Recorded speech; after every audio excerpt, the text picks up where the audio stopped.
मेरे भाई बहन, हम सुख की तलाश करते करते, सुख की खोज करते करते, सुविधाओं को एकत्रित करते करते इतने दूर निकल जाते हैं, इतने दूर चले जाते हैं कि वापिस आने में हमारा जीवन ही समाप्त हो जाता है। भौतिक जगत को हमने, भौतिकवादिता को हमने इतना महत्व दे दिया है, सुख सुविधाओं में हम इतने उलझ गए हैं कि हम अपने संस्कारों को भूल गए हैं। हम हमारी संस्कृति से दूर चले जा रहे हैं। हम हमारी सभ्यता से, विनम्रता से, शालीनता से, शिष्टाचार और सदाचार से हम दूर होते जा रहे हैं।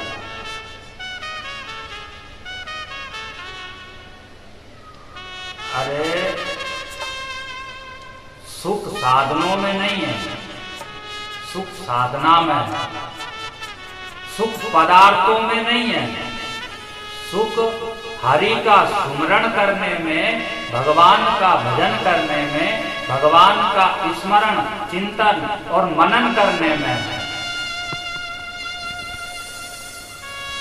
कोई तन दुखी, कोई मन दुखी, कोई धनविन रहत उदास, थोड़े थोड़े सभी दुखी, सुखी राम के दास।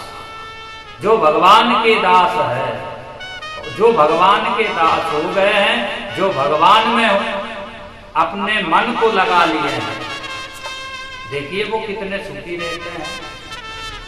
जंगल में न खाने को मिलता है, न पहनने को मिलता है, न अच्छा दृश्य देखने को मिलता है, न और कोई मनोरंजन का कोई साधन है, फिर भी महात्मा नेत्र बंद करके बैठे हुए हैं और नेत्र खोलना नहीं चाहते हैं, आंखें खोलना नहीं चाहते हैं।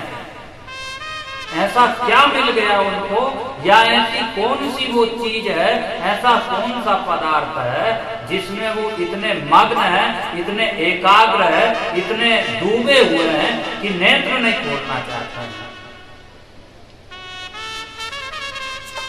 उनको भगवान का नाम का रस मिल गया, उनको भगवान की भक्ति का रसास्वाद हासिल हो गया है, उनको वो रस मिल गया है जिस रस को प्राप्त करने के बाद में कोई फिर अन्य पदार्थ प्राप्त करने की इच्छा ही नहीं रहती है।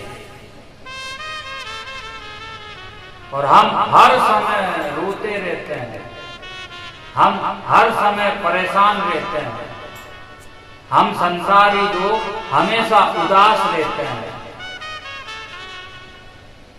हम हमेशा चिंता में रहते हैं, व्याकुल रहते हैं। और मानो ऐसा लगता है किसी भी मनुष्य का, किसी भी इंसान का चेहरा देखिए जैसे वो रो रहा है, अपने आप से नाराज है, अपने आप से परेशान है, अपने आप से उदास है, अपने आप से जो है वो दुखी है। क्यों? हमारे पास तो सब है, रहने के लिए अच्छा घर है, महात्मा के पास में तो वो तो जंगल में है, कोई घर भी नहीं है, छोटी सी झोंपड़ी है टूटी टूटी। हमारे पास तो खाने का बहुत प्रकार का व्यंजन है, हम तो जब मन पड़े तब रसगुल्ला खा रहे हैं, जलेबी खा रहे हैं, रसमलाई खा रहे हैं, समोसा खा रहे, कचौड़ी खा रहे, जो मन पड़े वो हम खा लेते हैं रुचि अनुसार। लेकिन महात्मा के पास में तो खाने का भी कुछ नहीं है जंगल में, वो तो फल से अपना फल खाता है और नदी पोखर का पानी पीता है, फिर भी वो प्रसन्न है, आनंद में है, चेहरे पर खुशी है, तेज है, मुस्कुराहट है। हमारे पास में तो सोने के लिए नींद हमारी हमको अच्छे तरीके से कैसे आए। बढ़िया बेड है, बिस्तर है, तकिया है, फिर भी हमको नींद नहीं आती है।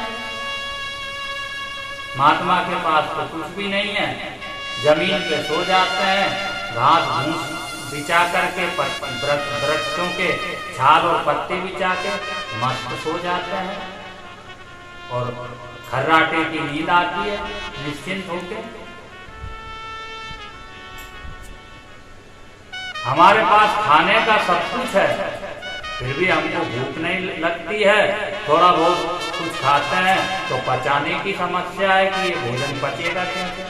आज हमने इतना भोजन कर लिया, गरिष्ठ भोजन कर लिया कि अब वो हजम नहीं हो रहा है। तो हमको तो भूख ही नहीं लगती है। और महात्मा को खूब भूख लगती है, मस्त जो मिल जाए वो खा लेते हैं।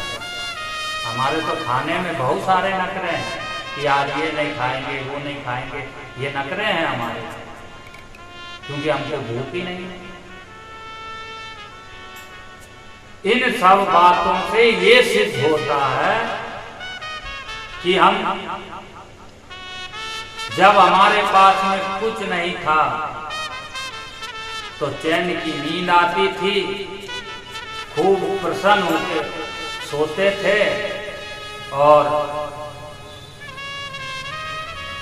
खूब खाते थे। और आज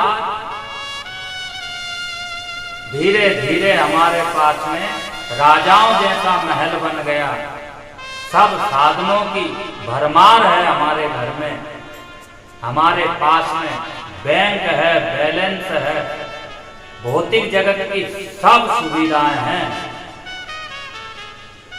पर फिर भी किसी से पूछो कि भैया कितने सुखी है, तो इंसान का जवाब मिलेगा